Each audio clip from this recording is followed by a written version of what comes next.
espiritual. Pero cuando se desconecta de su propósito original, puede ser usada como una justificación para la arrogancia, la condenación o incluso el pecado. Jesús, al ser tentado en el desierto, no solo escuchó un versículo citado fuera de contexto, sino que respondió con otro versículo, esta vez bien aplicado. También está escrito, no tentarás al Señor tu Dios. Mateo 4:7. Este es el modelo. Por cada versículo mal usado hay una verdad mayor que lo corrige. Por cada promesa manipulada hay un principio eterno que pone orden. Por eso es crucial conocer la Escritura en su totalidad, no solo en fragmentos. A veces el enemigo usará un versículo como una herramienta de condenación. Personas que están luchando con su fe, que están quebradas por dentro, reciben frases como, sin santidad nadie verá al Señor. Hebreos 12:14, como una sentencia en vez de una invitación al crecimiento. En vez de sentir esperanza, sienten miedo. En vez de acercarse a Dios, se alejan. Y es que cuando se ignora el contexto, cuando se arranca un texto de su lugar original, se pierde el corazón de Dios. La palabra deja de sanar y comienza a herir. Pero no porque la palabra en sí esté mal, sino porque fue usada como espada en manos enemigas. No es extraño ver a personas justificando decisiones precipitadas o relaciones tóxicas con versículos mal interpretados. Todo lo puedo en Cristo que me fortalece, Filipenses 4:13, se ha convertido en una bandera para emprender cualquier cosa sin sabiduría ni dirección divina. Pero Pablo no hablaba de emprender negocios o romper límites humanos. Hablaba de soportar necesidad y abundancia con contentamiento. Lo que era una declaración de humildad ha sido convertida en un grito de autosuficiencia espiritual. Y eso es exactamente lo que el enemigo quiere. Que te creas autosuficiente, que te lances sin dirección, que confundas el poder de Dios con tus propios impulsos. Uno de los ejemplos más graves de este fenómeno ocurre cuando las personas utilizan versículos para justificar su rebeldía. Hay quienes dicen, Dios conoce mi corazón, Jeremías 17:10, como si eso fuera excusa para no cambiar. Pero el versículo completo dice, yo el Señor escudriño el corazón, pruebo los pensamientos para dar a cada uno según su camino, según el fruto de sus obras. Este no es un versículo para justificar el pecado, sino para recordar que Dios juzga con justicia. El enemigo toma esa primera parte, la envuelve en compasión falsa y la transforma en una coartada para la desobediencia. Y así, usando la misma escritura, aleja a muchos del arrepentimiento genuino. Hay algo aún más sutil. Hay ocasiones en que el enemigo no necesita usar un versículo equivocado. Le basta con enfocarte tanto en un solo pasaje que pierdas de vista el equilibrio de toda la Escritura. Si te enfocas solo en la justicia de Dios, puedes caer en legalismo. Si solo en su gracia, puedes caer en permisividad. La palabra no fue dada en partes, sino como un todo. Es como un cuerpo. Si exaltas un órgano por encima de los demás, el cuerpo deja de funcionar. Así pasa con las verdades bíblicas. Todas tienen un lugar. Todas trabajan juntas para revelar el carácter completo de Dios. Cuando Satanás consigue que te obsesiones con una parte y descuides las demás, ha logrado dividir tu fe. Recuerdo el testimonio de un joven que estaba convencido de que debía dejar sus estudios y responsabilidades porque Dios le había hablado a través de Lucas 9:62. Ninguno que pone la mano en el arado y mira hacia atrás es apto para el reino de Dios. Él había sentido un fuerte llamado a servir y en su impulso tomó ese versículo como una orden literal e inmediata. Pero al hacerlo descuidó su familia, su preparación y su entorno. Con el tiempo se dio cuenta de que no era Dios quien lo había impulsado, sino su propio deseo disfrazado de urgencia espiritual. La Biblia era cierta, sí, pero su aplicación había sido errónea. El enemigo había usado la verdad como una trampa. No todas las instrucciones bíblicas son inmediatas, ni todas son literales, ni todas están dirigidas a cada persona de la misma manera. Sin discernimiento, puedes convertir una palabra sagrada en una cadena. Hay momentos en que incluso los siervos más fieles pueden caer en este error. Pedro, el apóstol, fue reprendido por Jesús con palabras severas. Apártate de mí, Satanás. Mateo 16:23. Y no porque estuviera diciendo una mentira evidente, sino porque estaba repitiendo una verdad parcial, una intención humana, que el Mesías no debía sufrir. Pedro no entendía que la voluntad de Dios incluía dolor. Su interpretación de las Escrituras estaba moldeada por sus deseos. Jesús lo corrigió con firmeza, porque cada vez que tratamos de adaptar la Biblia a nuestras emociones o preferencias, terminamos actuando como instrumentos de confusión, aunque creamos estar defendiendo la verdad. Es vital que reconozcamos que el enemigo no odia que leas la Biblia. Lo que odia es que la entiendas con el Espíritu Santo. Le molesta que la apliques con sabiduría, que la uses para edificar, que la vivas con humildad. Por eso, su plan no es solo alejarte del texto, es acercarte a él sin entendimiento. Es hacerte creer que sabes, cuando en realidad estás viendo con ojos cerrados. Por eso Proverbios 4:7 nos dice: sabiduría ante todo, adquiere sabiduría, y con todos tus bienes adquiere inteligencia. No basta con citar la Biblia, hay que comprenderla, hay que vivirla, hay que interpretarla a la luz del carácter de Cristo y la dirección del Espíritu. Cada día miles de personas toman decisiones de vida basadas en versículos que alguien les envió por mensaje o que vieron en redes sociales.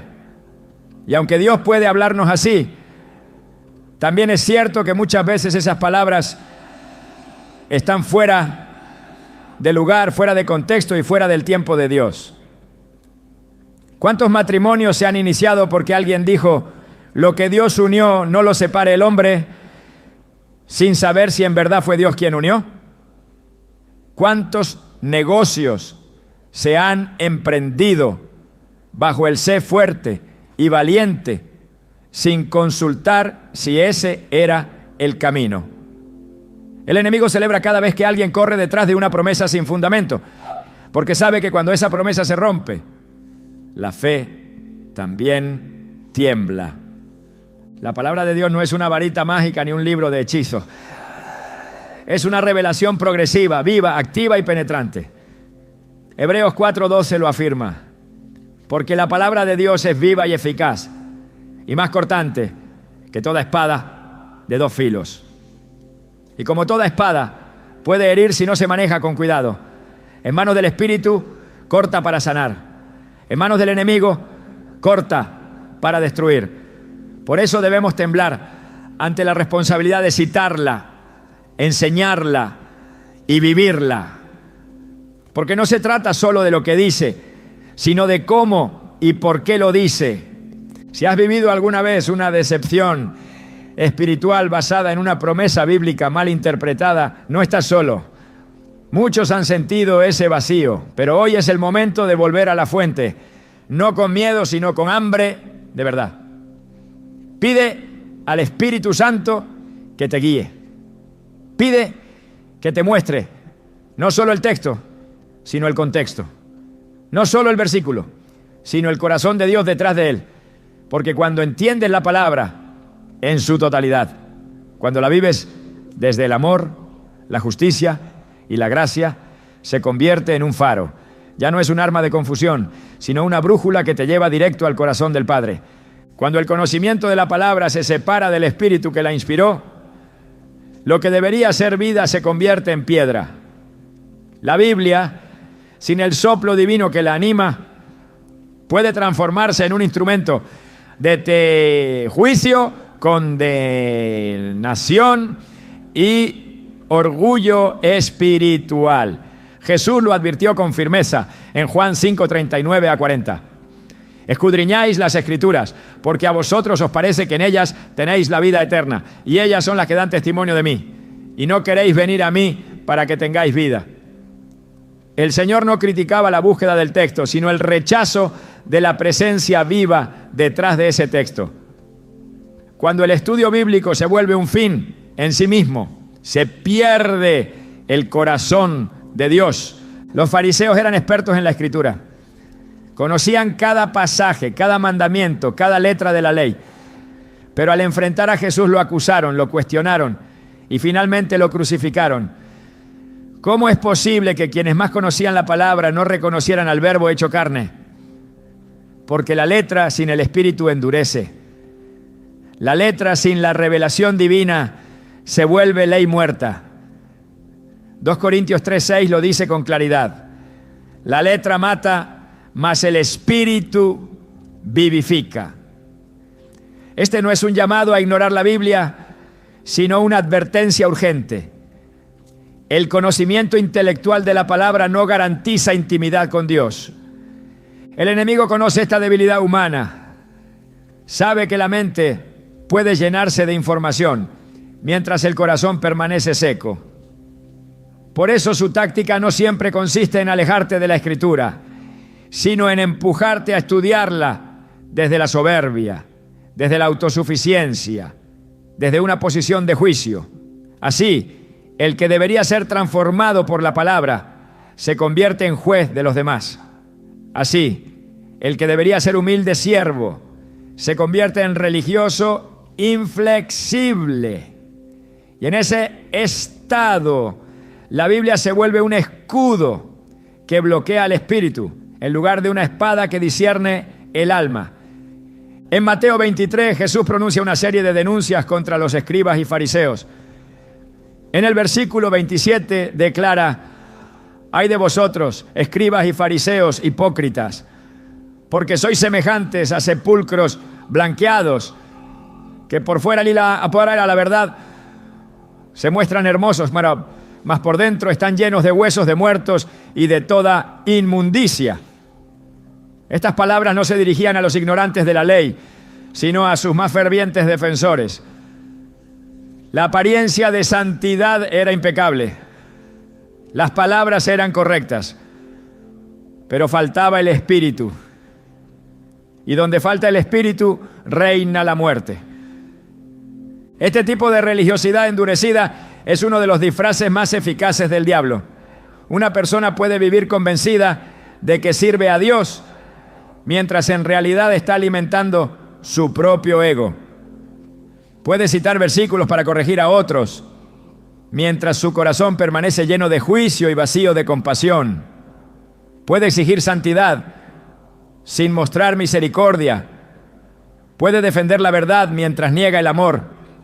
Y así, sin notarlo, comienza a parecerse más a los acusadores de la mujer adúltera que a Jesús, quien le dijo: «Ni yo te condeno, vete y no peques más». Juan 8:11. El verdadero conocimiento de la palabra produce humildad, no soberbia. Produce temor reverente, no superioridad moral. Produce amor por la verdad, no celo amargo. Santiago 3:17 nos enseña cómo es la sabiduría que viene de lo alto. Primeramente pura, después pacífica, amable, benigna, llena de misericordia y de buenos frutos, sin incertidumbre ni hipocresía. Esta sabiduría no puede producirse cuando se estudia la Biblia como si fuera un manual académico o un código legal.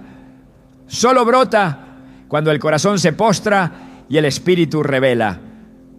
Uno de los mayores peligros de leer la Biblia sin el Espíritu es caer en el error de los que buscan aprobación humana más que transformación interior. Jesús dijo en Mateo 15:8-9: «Este pueblo de labios me honra, mas su corazón está lejos de mí. Pues en vano me honran, enseñando como doctrinas mandamientos de hombres». Las palabras pueden ser bíblicas, pero si no brotan de un corazón alineado con Dios, son vanas. La corrección puede parecer piadosa, pero si nace del orgullo destruye más de lo que edifica. El diablo usa esta distorsión para levantar divisiones, para sembrar confusión, para multiplicar conflictos entre los que deberían caminar en unidad. El Espíritu Santo fue dado para guiarnos a toda verdad. Juan 16:13 dice: pero cuando venga el Espíritu de verdad, Él os guiará a toda la verdad. Sin esa guía, incluso el pasaje más claro puede ser malinterpretado. Incluso el mandamiento más justo puede convertirse en una carga. La historia del pueblo de Israel está llena de momentos en los que conocían la ley, pero su corazón estaba lejos. En Isaías 1:13-15, Dios rechaza sus ofrendas y oraciones, no porque estuvieran mal escritas, sino porque estaban vacías de sinceridad.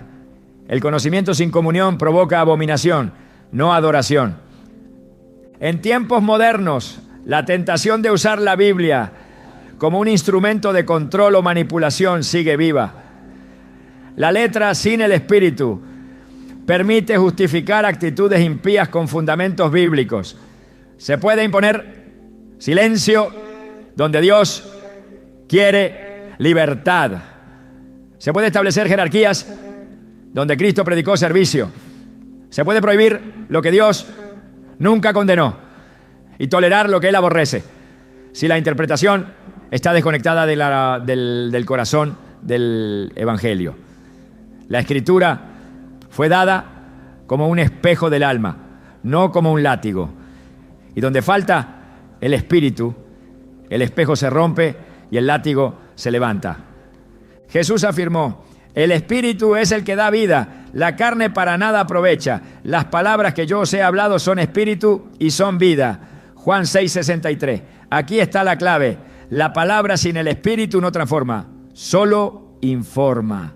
No vivifica, solo intelectualiza. No produce fruto, solo debate. El fruto del espíritu es amor, gozo, paz, paciencia, benignidad, bondad, fe, mansedumbre y dominio propio. Gálatas 5:22-23.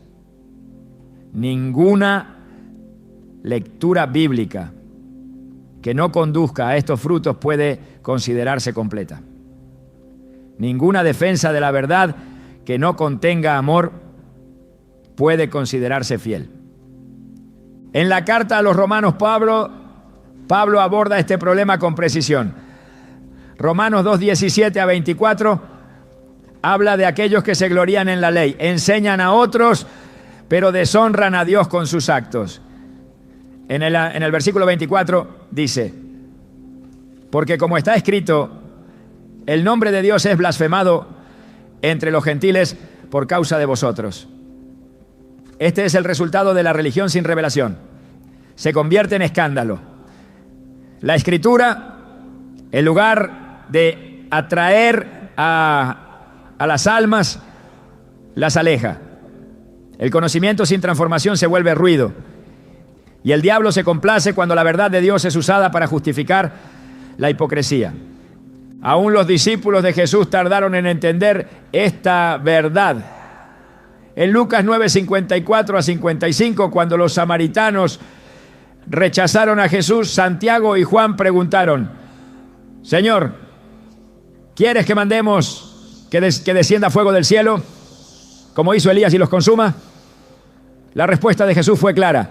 Él, volviéndose, los reprendió diciendo: vosotros no sabéis de qué espíritu sois.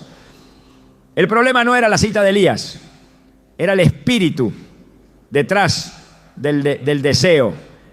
Y esa es la línea que muchos no saben trazar. La correcta aplicación de la Biblia no solo se basa en lo que se dice, sino en el espíritu desde el cual se dice. Pablo, quien conocía profundamente la ley, comprendió que sin amor todo conocimiento se vuelve vano. En 1 Corintios 13:2 escribe: y si tuviese profecía y entendiese todos los misterios y toda ciencia, y no tengo amor, nada soy. Este es el punto donde muchos tropiezan, porque el diablo no necesita que renuncies a la Biblia, solo necesita que la uses sin amor. Solo necesita que la conviertas en un arma sin redención. Solo necesita que cites versículos con dureza mientras tu corazón se aparta del carácter de Cristo. La palabra de Dios fue dada para iluminar, no para oscurecer. Salmos 119, 105 dice: lámpara es a mis pies tu palabra y lumbrera a mi camino. Pero si esa lámpara se sostiene con mano fría, si se usa solo como un faro que denuncia sin consolar, deja de iluminar y comienza a deslumbrar. Y en la confusión del deslumbramiento, el alma tropieza. Por eso es urgente volver al Espíritu, para que la Biblia recupere su poder original, restaurar, redimir, reorientar. Solo entonces deja de ser letra y se convierte en vida. En cada generación Dios ha levantado hombres y mujeres que entendieron esta verdad, que supieron que no basta con repetir textos, sino que hay que encarnarlos, que reconocieron que el mayor peligro no es dejar de leer la Biblia, sino hacerlo sin reverencia, que comprendieron que una mente llena de conocimiento bíblico sin un corazón moldeado por el Espíritu es un campo fértil para el engaño. El enemigo no teme al lector de la Biblia, teme al que ora con la Biblia, al que se quebranta con la Biblia, al que ama como Jesús enseñó a través de la Biblia. El llamado es claro, no se trata de abandonar la letra, sino de abrazarla junto al Espíritu. No se trata de desechar el estudio, sino de complementarlo con oración, humildad y dependencia divina. Porque solo cuando la palabra y el Espíritu se encuentran, la verdad florece. Solo entonces el alma se alinea con el propósito eterno. Solo así la Escritura deja de ser argumento y se convierte en alimento. Hay palabras en la Biblia que resplandecen con una fuerza especial. Son las promesas, versículos que hablan de esperanza, de provisión, de victoria, de consuelo. Textos que han sostenido a creyentes en momentos de dolor, que han dado dirección en tiempos de incertidumbre y que han sido repetidos en oraciones sinceras buscando una respuesta del cielo. Pero cuando una promesa se saca de su contexto, cuando se interpreta sin el discernimiento espiritual necesario, puede convertirse en una fuente de frustración, confusión e incluso alejamiento de la fe. El enemigo lo sabe y por eso ha perfeccionado el arte de sembrar expectativas equivocadas a través de una verdad mal aplicada. La Biblia está llena de declaraciones poderosas que revelan el carácter fiel de Dios. Jeremías 29:11 dice: porque yo sé los planes que tengo para vosotros, declara el Señor. Planes de bienestar y no de calamidad, para daros un futuro y una esperanza. Este versículo ha sido citado incontables veces para animar a quienes atraviesan dificultades. Pero es necesario recordar que estas palabras fueron dirigidas a un pueblo que estaba en exilio, en disciplina divina, y que la promesa incluía un proceso de 70 años antes de cumplirse. El consuelo no radicaba en una liberación inmediata, sino en la certeza de que Dios no había abandonado su propósito. Sin esa perspectiva, lo que debería inspirar fe puede transformarse en desencanto. Una de las estrategias más sutiles del adversario es hacer que el creyente construya su vida sobre promesas que Dios nunca hizo personalmente. La Escritura está llena de verdades eternas, pero no todas son aplicables a todos de la misma forma y en todo tiempo. Salmos 37:4 dice: deleítate a sí mismo en Jehová y Él te concederá las peticiones de tu corazón. Pero este versículo no es una garantía de que todos los deseos serán satisfechos, sino una revelación de que cuando el alma se alinea con Dios, sus deseos también cambian y lo que antes parecía prioritario puede perder su importancia. Cuando el diablo logra convencer a alguien de que Dios está obligado a cumplir todos sus anhelos personales, Ha sembrado la semilla del desencanto. En ocasiones se construyen sistemas de fe enteros sobre un solo versículo interpretado fuera de su intención original. Marcos 11:24 dice: por tanto os digo que todo lo que pidáis en oración, creed que lo recibiréis y os vendrá. Estas palabras pronunciadas por Jesús han sido el fundamento de muchas enseñanzas sobre la fe, pero han sido utilizadas también para promover una visión distorsionada, donde Dios es reducido a un proveedor automático de deseos humanos. El contexto revela que esta promesa está sujeta a la voluntad de Dios, al perdón, a la fe genuina y a un corazón limpio. Ignorar estos elementos convierte la fe en presunción y la oración en manipulación. El problema no está en la promesa, sino en la expectativa errada, que se forma cuando se la interpreta sin la totalidad de la palabra. En Santiago 4:3 se nos advierte: pedís y no recibís, porque pedís mal, para gastar en vuestros deleites. Esta declaración confronta directamente la actitud de quienes esperan que Dios respalde caprichos. La oración no es un canal para conseguir todo lo que se quiere, sino el medio para alinearse con el plan eterno del Padre. Si el deseo no nace del Espíritu, la promesa no se activa. La fe no es un mecanismo para controlar a Dios, sino la expresión de una total rendición a su voluntad. El enemigo ha llevado a muchos a vivir atrapados en un ciclo de expectativas no cumplidas, alimentado por versículos mal interpretados. ¿Cuántas veces se ha dicho que si uno diezma, Dios abrirá las ventanas de los cielos para derramar bendición hasta que sobreabunde, como dice Malaquías 3:10? Y sí, es una promesa, pero fue dirigida a un pueblo que estaba bajo un pacto específico. Su esencia sigue vigente, pero su aplicación debe entenderse desde la gracia, no desde un esquema de dar para recibir. Cuando se enseña que toda ofrenda traerá multiplicación financiera, se siembra una fe interesada que no resiste las pruebas de la vida. Y cuando la multiplicación no llega como se esperaba, el corazón se enfría y se pierde la confianza en Dios. Dios cumple lo que promete. Esa es una verdad absoluta. Números 23:19 declara: Dios no es hombre para que mienta, ni hijo de hombre para que se arrepienta. Lo ha dicho Él y no lo hará. Ha hablado y no lo cumplirá. Pero para que esa verdad tenga poder en nuestra vida, debemos entender que no todas las palabras de la Escritura son promesas personales. Algunas son principios generales, otras son promesas condicionadas, otras específicas para ciertos personajes o momentos, y otras promesas eternas que se cumplirán en el tiempo de Dios, no en el nuestro. El enemigo distorsiona esa comprensión para hacerte exigir lo que aún no es tiempo, lo que no es tuyo o lo que Dios no ha prometido para ti. En Hebreos 11 encontramos la galería de los héroes de la fe.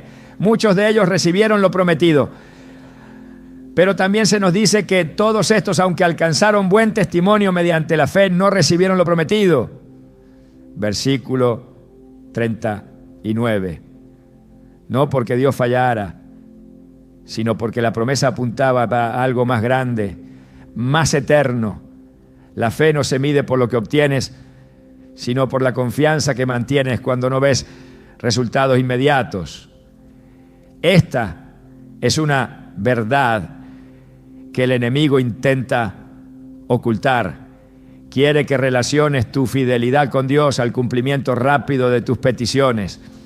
Si logra que te decepciones porque algo no sucedió como esperabas, ha dado un paso para desconectarte de la fuente.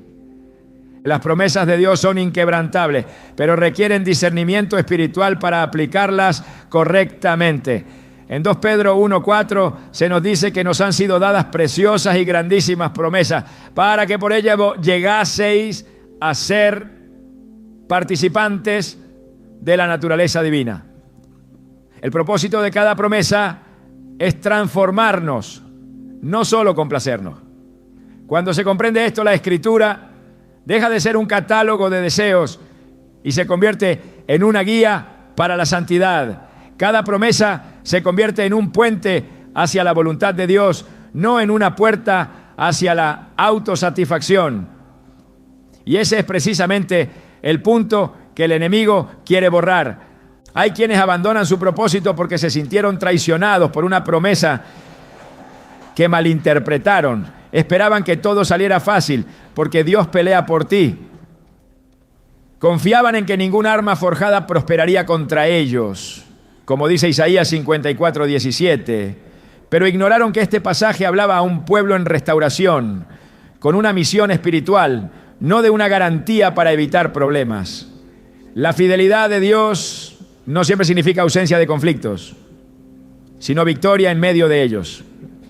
El enemigo te hará pensar que si hay oposición es porque la promesa falló. Pero muchas veces la oposición es la señal de que estás caminando en la dirección correcta. Jesús dijo en Juan 16:33, en el mundo tendréis aflicción, pero confiad, yo he vencido al mundo. Esta es una promesa que rara vez se predica como tal, porque no promete comodidad, sino presencia. No ofrece facilidades, sino consuelo. No elimina la lucha, sino que garantiza compañía. Esa es la clase de promesa que sostiene en la tormenta. Y esa es la clase de promesa que el diablo quiere que ignores, porque sabe que si la abrazas no podrá quebrarte con la frustración. Cuando una promesa se convierte en exigencia, ha perdido su esencia. Cuando se repite como fórmula, ha perdido su poder. Cuando se usa para manipular a Dios, ha dejado de ser fe. Las verdaderas promesas operan en el marco de una relación íntima con el Padre. Surgen en la oración, se confirman en la Escritura, se fortalecen en la obediencia. La Biblia no está escrita para alimentar tus ilusiones, sino para revelar el carácter de Dios. Y solo cuando tu alma se rinde a ese carácter, las promesas encuentran su cumplimiento. En toda promesa verdadera hay una cruz escondida, una entrega, una espera, una renuncia. Abraham recibió la promesa de una descendencia, pero tuvo que esperar años y pasar por pruebas. José soñó con grandeza, pero fue vendido, encarcelado y humillado antes de verla. Moisés fue llamado a liberar al pueblo, pero vagó 40 años por el desierto. La fidelidad de Dios no está en evitar el proceso, sino en sostenerte dentro de él. Y si el enemigo logra que olvides esto, podrá hacerte abandonar antes de tiempo. La Escritura está llena de promesas gloriosas, pero todas ellas encuentran su centro en Cristo.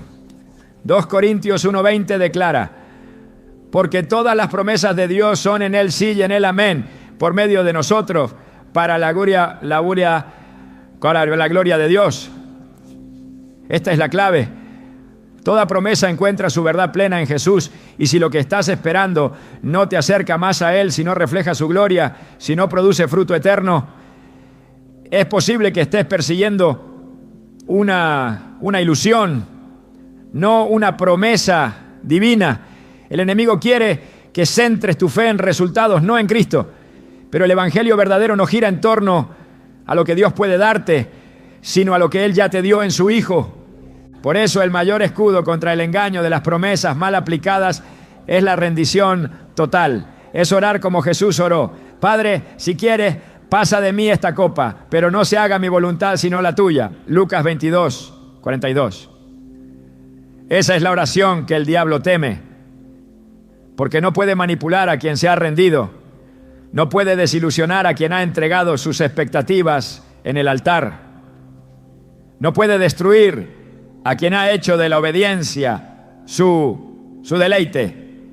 Cuando el alma humana desea justificar lo injustificable, el enemigo le ofrece una herramienta peligrosa, la espiritualización del pecado. Y no lo hace desde la oscuridad, sino desde un falso resplandor que se disfraza de luz. No se presenta como rebelión directa, sino como una interpretación torcida. Es una trampa silenciosa en la que muchos caen sin saberlo, porque la voz que susurra no dice peca, sino Dios lo entiende. Y cuando esa mentira se viste con palabras bíblicas, se vuelve más difícil de detectar, pero no menos letal. Desde el principio el pecado no ha necesitado negarse para expandirse, solo ha necesitado un buen argumento. La serpiente no contradijo abiertamente a Dios, solo insinuó que había otra forma de entender su mandato. Con que Dios os ha dicho, y con esa simple pregunta introdujo la duda. Pero fue cuando dijo no moriréis, que transformó la transgresión en una aparente vía hacia la sabiduría. Así opera la espiritualización del pecado. No niega a Dios, lo redefine. No rechaza su palabra, la reinterpreta a conveniencia. No busca alejarte con temor, sino acercarte por caminos equivocados, envolviéndote en una neblina donde lo santo y lo profano se confunden. Muchos han aprendido a repetir Dios es amor mientras ignoran que ese amor es también fuego consumidor. Han memorizado versículos sobre gracia, sin entender que la gracia no habilita el pecado, sino que nos libera de él. En Romanos 6, 1 a 2, el apóstol Pablo confronta esta distorsión con firmeza. ¿Qué pues diremos? ¿Perseveraremos en el pecado para que la gracia abunde? En ninguna manera. Porque los que hemos muerto al pecado, ¿cómo viviremos aún en él? El enemigo ha hecho que muchas almas usen palabras como perdón, aceptación y libertad como justificaciones para continuar en caminos contrarios a la voluntad de Dios. Y lo más grave es que lo hacen creyendo que están bien, porque su conciencia ha sido anestesiada con argumentos bíblicos que no vienen del espíritu, sino de la carne disfrazada de piedad. El pecado espiritualizado es más peligroso que el pecado abierto. El primero se disfraza de devoción. El segundo al menos muestra su rostro.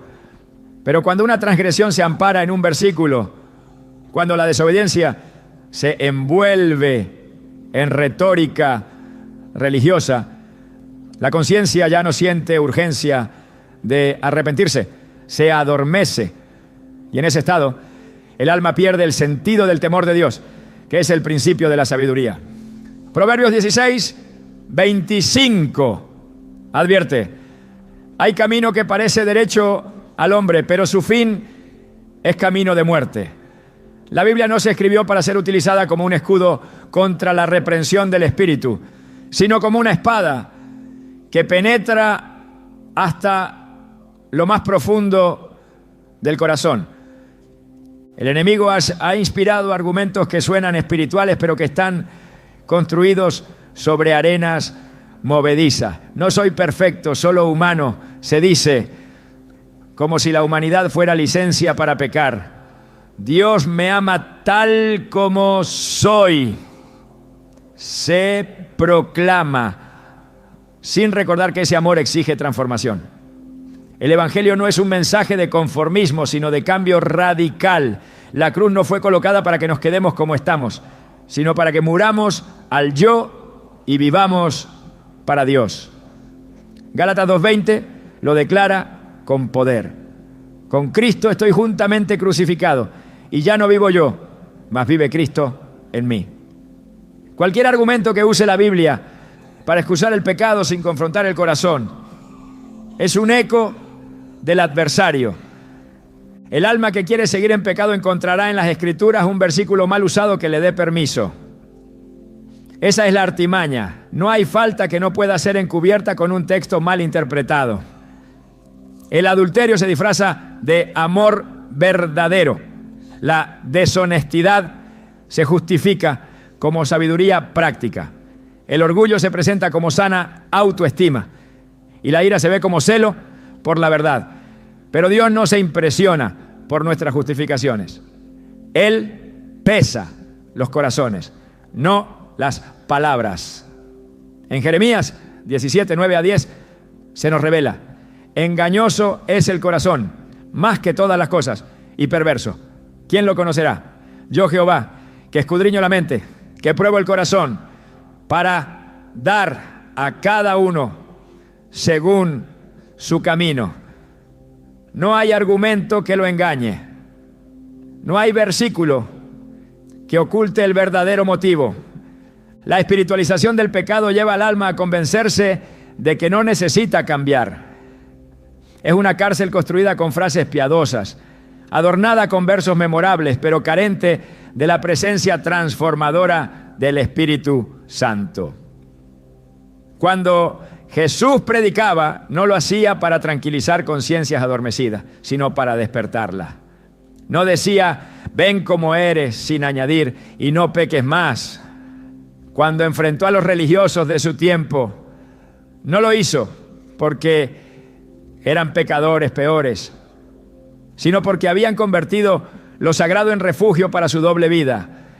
Mateo 15, 13 a 14 lo retrata. Toda planta que no plantó mi Padre Celestial será desarraigada. Dejadlos, son ciegos guías de ciegos. Y si el ciego guía al ciego, ambos caerán en el hoyo. El diablo no necesita que renuncies a tu fe, le basta con que la uses para encubrir tu pecado. Esa es su estrategia más sutil, no destruir la palabra, sino usarla contra ti. No hacerte odiar la verdad, sino convencerte de que ya la tienes mientras caminas en falsedad. Puede citarte los salmos mientras ocultas tu idolatría. Puede recordarte las parábolas mientras vives de apariencias. Puede repetir las enseñanzas de Jesús mientras ignoras el fruto del arrepentimiento. Y así, mientras el alma se siente segura bajo un barniz de espiritualidad, el veneno del pecado sigue corriendo silencioso. Cuando la Biblia se utiliza como excusa para el pecado, deja de ser lámpara y se convierte en sombra. El corazón se endurece, no porque haya rechazado la Escritura, sino porque la ha usado como escudo para evitar la confrontación del Espíritu. Hebreos 3:13 nos llama: exhortaos los unos a los otros cada día, entre tanto que se dice hoy, para que ninguno de vosotros se endurezca por el engaño del pecado. El pecado engaña, y ese engaño puede venir envuelto en palabras sagradas si el discernimiento espiritual no está presente. El alma necesita ser examinada, no celebrada. La verdad necesita ser vivida, no solo citada. La verdadera espiritualidad no niega el pecado, lo enfrenta, no lo excusa, lo crucifica, no lo oculta, lo expone a la luz para que sea vencido. Efesios 5:11 lo dice sin rodeos. Y no participéis en las obras infructuosas de las tinieblas, sino más bien reprendedlas. El Evangelio no vino a suavizar el pecado, sino a destruirlo. No vino a decorarlo con versos, sino a erradicarlo con poder. Cuando el enemigo logra que un creyente vea su pecado como parte de su proceso espiritual, en lugar de como una amenaza a su santidad, ha logrado desactivar su crecimiento. La lucha contra el pecado requiere verdad sin adornos, escritura con discernimiento y un corazón dispuesto a rendirse por completo. Dios no busca perfección fingida, pero tampoco acepta justificación falsa. Isaías 1:18 contiene una invitación que aún resuena. Venid luego, dice Jehová, y estemos a cuenta.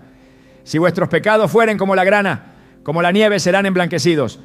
Esta no es una excusa para seguir pecando, sino una llamada al arrepentimiento verdadero. La transformación comienza cuando dejamos de usar la Biblia para escondernos y la usamos como espejo que refleja lo que realmente somos ante Dios. Cuando el pecado se espiritualiza, el alma pierde la capacidad de ser corregida. Y cuando ya no hay corrección, tampoco hay restauración. El Espíritu Santo no puede actuar donde no hay verdad. Juan 16:8 declara que Él convencerá al mundo de pecado, de justicia y de juicio. Si esa convicción es bloqueada por capas de justificaciones religiosas, el proceso de santificación se detiene. No porque Dios haya cambiado, sino porque el corazón se ha cerrado. El alma necesita ser quebrantada antes de ser levantada. Y solo la verdad sin filtros puede producir ese quebranto. Toda justificación carnal que utiliza la Escritura para evitar el cambio es un engaño disfrazado. Y todo creyente que quiera vivir en libertad debe aprender a discernir entre la voz de Dios y el susurro del tentador, que usa las mismas palabras. La Biblia no se escribió para darte razones para quedarte igual, sino para impulsarte a ser conformado a la imagen de Cristo. Si lo que lees te acomoda, pero no te incomoda, te exalta, pero no te confronta, entonces no estás leyendo con el espíritu correcto. La palabra viva transforma, no tranquiliza, penetra, no acaricia, libera, no justifica. El enemigo no se esconde siempre en la negación del pecado. A veces se esconde en su justificación. No siempre susurra, peca. A menudo susurra, Dios lo entiende. Y esa frase sin contexto, sin arrepentimiento, sin santidad, puede ser el preámbulo del desastre. Porque no se trata de cuánto conoces de la Biblia, sino de cómo respondes a ella cuando te llama a morir al yo. No se trata de cuántos versículos puedes citar, sino de cuánta verdad estás dispuesto a vivir. No todos los que citan la Biblia hablan en el espíritu correcto. No todos los que usan versículos lo hacen para edificar, y no todos los que predican lo hacen por mandato de Dios. El enemigo también sabe hablar de santidad, de arrepentimiento, de obediencia, pero cuando lo hace sus palabras no liberan, esclavizan, no restauran, oprimen, no conducen al amor, sino al temor y a la culpa, porque su estrategia no siempre consiste en atacar la Biblia, sino en infiltrarse entre aquellos que la proclaman, usando sus voces para manipular, controlar o distorsionar la voluntad divina. La Escritura misma lo anticipa con claridad. En 2 Corintios 11, 13 a 15 se advierte: porque estos son falsos apóstoles, obreros fraudulentos, que se disfrazan como apóstoles de Cristo. Y no es maravilla, porque el mismo Satanás se disfraza como ángel de luz. Así que no es extraño si también sus ministros se disfrazan como ministros de justicia. Aquí no se habla de personajes abiertamente heréticos, sino de quienes parecen verdaderos siervos, que hablan como tales, que se presentan como modelos, pero que están movidos por un espíritu ajeno al de Cristo. El enemigo se ha infiltrado muchas veces en la historia del pueblo de Dios, y su estrategia preferida ha sido siempre la misma: sembrar mentira desde el púlpito, usar la verdad como herramienta de control, torcer la Escritura para dominar a los débiles de corazón. No es una amenaza lejana ni un problema del pasado, es una realidad activa que exige discernimiento espiritual. El abuso de la palabra en boca de hombres con motivaciones contaminadas ha producido esclavitud emocional, dependencia enfermiza, estructuras de miedo revestidas de obediencia y doctrinas que exaltan al hombre más que a Cristo. Jesús mismo lo denunció al decir: atan cargas pesadas y difíciles de llevar y las ponen sobre los hombros de los hombres, pero ellos ni con un dedo quieren moverlas. Mateo 23:4. Se habla de carga santa, pero en realidad es imposición humana. Se exige santidad, pero no se conduce al amor. Se repiten versículos, pero se omite la misericordia. El corazón que escucha la palabra sin filtro espiritual puede terminar cediendo ante el control de voces que no fueron enviadas por Dios. No todo el que habla fuerte tiene autoridad divina. No todo el que cita la Biblia está hablando de la verdad. Incluso en los tiempos de Jeremías, el pueblo prefería escuchar a los falsos profetas que declaraban paz cuando no había paz. Jeremías 23, 16 a 17 lo expresa: así ha dicho Jehová de los ejércitos, No escuchéis las palabras de los profetas que os profetizan, os alimentan con vanas esperanzas. Hablan visión de su propio corazón, no de la boca de Jehová. Esta advertencia sigue vigente, porque el enemigo también sabe alimentar esperanzas, sabe construir discursos impactantes, sabe usar palabras inspiradoras para encubrir intenciones egoístas. Cuando la Biblia se convierte en un instrumento de manipulación, deja de ser lámpara para los pies y se transforma en cadena. No hay libertad, solo temor. No hay crecimiento, solo dependencia. No hay gracia, solo exigencias. La Escritura fue dada para que el creyente madure, para que camine con Dios por sí mismo, para que discierna entre la voz del pastor y la voz del extraño. Pero si una interpretación bíblica conduce a la esclavitud emocional o al sometimiento ciego, si bloquea la conciencia en lugar de despertarla, si impone temor en lugar de guiar al arrepentimiento, entonces ha dejado de ser palabra viva y ha sido convertida en arma por el adversario. Pedro advirtió que habría quienes torcerían las Escrituras para su propio beneficio. En 2 Pedro 3:16 se refiere a los escritos de Pablo, diciendo que hay algunas cosas difíciles de entender, las cuales los indoctos e inconstantes tuercen, como también las otras Escrituras para su propia perdición. No basta con leer, no basta con citar, hay que discernir. Y esa capacidad no se recibe con estudios únicamente, sino con comunión con el Espíritu. Cuando se pierde esa comunión, incluso el predicador más elocuente puede convertirse en canal de confusión. Cuando se antepone la agenda personal a la voluntad divina, la predicación deja de ser mensaje de Dios y se convierte en manipulación disfrazada de exhortación. Una palabra puede ser bíblica y aún así no ser la palabra que Dios quería decir en ese momento. Jesús, al ser tentado, escuchó una escritura real, pero aplicada con mala intención. Él respondió con otra escritura, discerniendo el momento, la intención y la verdad. No todos los que escuchan un versículo saben aplicarlo. No todos los que reciben una enseñanza saben separar lo que viene del cielo de lo que ha sido construido por hombre.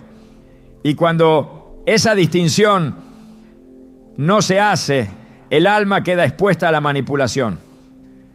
Los líderes espirituales tienen la responsabilidad de alimentar, no de oprimir, de guiar, no de controlar, de liberar, no de poseer. Cuando una interpretación de la Biblia exige obediencia absoluta a una figura humana, cuando impide el cuestionamiento espiritual, cuando exige sumisión sin rendición a Dios, se ha cruzado una línea. El Espíritu Santo no trabaja en base a coerción, sino a convicción. La verdad no necesita gritos ni amenazas. La palabra no necesita ser forzada. Es viva por sí misma. Y cuando es usada por hombres sin temor de Dios, puede convertirse en un muro que separa del Padre en lugar de un puente que conduce a Él. Jesús dijo: mis ovejas oyen mi voz y yo las conozco y me siguen. Juan 10:27. La verdadera predicación siempre lleva a Cristo, no al predicador. Siempre lleva a la verdad, no a la estructura humana. Siempre despierta el hambre por Dios, no la dependencia de hombres. El enemigo ha usado ministerios enteros para desviar corazones. Ha usado plataformas para levantar nombres, no para glorificar a Dios. Ha escondido intenciones corruptas detrás de citas bíblicas cuidadosamente seleccionadas. Y todo esto es posible cuando el discernimiento espiritual ha sido apagado por la costumbre, por el miedo o por la ignorancia. Por eso el llamado es urgente. No basta con que alguien cite la Biblia. Hay que examinar el fruto, el espíritu, el carácter. El verdadero siervo de Dios no manipula, no impone, no exige obediencia ciega. Enseña con mansedumbre, corrige con amor, sirve con humildad. porque la palabra no se impone con fuerza humana, sino que penetra con autoridad divina. Y solo cuando se predica con el corazón de Cristo se produce transformación real. Hay momentos en los que la verdad es utilizada no para sanar, sino para herir. Palabras que nacieron del corazón de Dios para liberar, se convierten en herramientas para condenar. Textos inspirados por el Espíritu son empuñados como armas que separan hermanos, alimentan contiendas y justifican divisiones. Esta distorsión no siempre proviene de fuera. Muchas veces nace dentro de comunidades que dicen amar la palabra. Pero cuando se pierde el amor, se pierde también la esencia de la Escritura, porque toda verdad que no conduce a la unidad en Cristo se ha vaciado de su propósito eterno. El enemigo ha perfeccionado la táctica de fomentar un celo sin sabiduría. Ha convencido a muchos de que defender una doctrina justifica quebrantar el mandamiento del amor, que corregir al otro es más importante que restaurarlo, que tener la razón bíblica es más valioso que tener el corazón conforme a Cristo. Así, versículos utilizados sin compasión se transforman en barreras, no en puentes. En lugar de edificar al cuerpo, lo fragmentan. En vez de atraer a los perdidos, los alejan. El Evangelio se vuelve una muralla doctrinal y no un llamado al arrepentimiento lleno de gracia. Pablo lo advirtió con claridad en 1 Corintios 8:1. El conocimiento envanece, pero el amor edifica. Esta afirmación no niega la importancia del conocimiento, sino que establece su límite. Cuando el saber bíblico no está guiado por el amor, se convierte en altivez espiritual. Y la altivez es terreno fértil para el juicio, la crítica y la división. El diablo no necesita que rechaces la Biblia. Le basta con que la uses sin compasión. Si logra que un creyente empuñe la Escritura para derribar en lugar de levantar, ha distorsionado su propósito desde la raíz. Jesús enseñó que toda la ley y los profetas se resumen en 2 mandamientos: amar a Dios y amar al prójimo. Pero cuando el énfasis se traslada exclusivamente a la letra y se deja de lado el espíritu, se pierde el enfoque de todo el mensaje. Hay quienes pueden citar perfectamente los textos que respaldan su postura, pero ignoran el dolor del hermano que tienen delante. Hay quienes se sienten llamados a defender la pureza doctrinal, pero no están dispuestos a ensuciarse los pies en el camino del servicio y la compasión. La verdad sin amor es como un metal que resuena, pero no transforma. En Tito 3:9-11, el apóstol Pablo aconseja evitar discusiones necias y contiendas sobre la ley, porque son inútiles y vanas. No porque la ley no importe, sino porque el espíritu con que se defiende puede ser corrupto. El enemigo busca precisamente eso: convertir la palabra en motivo de discusión interminable. Quiere que el pueblo de Dios esté dividido en trincheras doctrinales, cada uno convencido de su justicia, incapaz de escuchar, incapaz de ceder, incapaz de perdonar.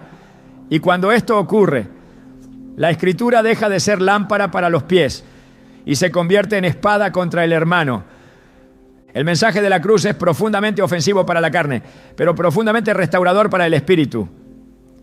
Cuando se proclama con el corazón correcto, produce convicción, no condenación. Mueve al arrepentimiento, no al rechazo. Corta, pero también sana. Por eso Hebreos 4:12 declara que la palabra de Dios es viva y eficaz, y más cortante que toda espada de 2 filos. Pero esa espada no fue dada para dividir el cuerpo de Cristo, sino para discernir lo profundo del corazón. Su filo no está dirigido contra los hermanos, sino contra las mentiras del pecado que deben ser arrancadas. Donde falta el amor, la verdad pierde su brillo. Donde se combate sin humildad, la Escritura se vuelve pretexto para la guerra. Y donde el ego toma el lugar del Espíritu. Incluso los versículos más sagrados pueden convertirse en armas de destrucción. El enemigo no necesita cambiar el texto bíblico para provocar caos, solo necesita cambiar la motivación del que lo proclama. Y si lo logra, la división se presenta como celo santo, la crítica como corrección bíblica y la dureza como fidelidad doctrinal. La Biblia no fue escrita para alimentar confusión ni para ser usada como argumento en discusiones sin fruto. Fue dada como revelación viva del carácter de Dios, como una llama que guía en la noche, como un testimonio eterno de la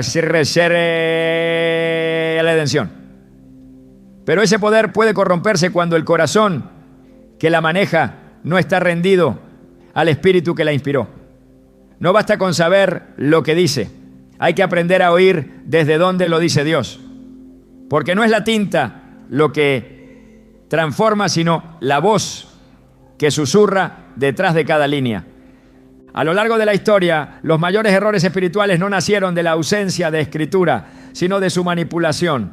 Las más peligrosas herejías no se construyeron en contra de la palabra, sino desde ella. Y el alma ingenua, que cree que todo aquel que cita un versículo representa a Dios, corre el riesgo de caminar en círculos, creyendo que avanza hacia la verdad. Pero hay una brújula que jamás falla, un filtro que siempre revela la intención verdadera, el fruto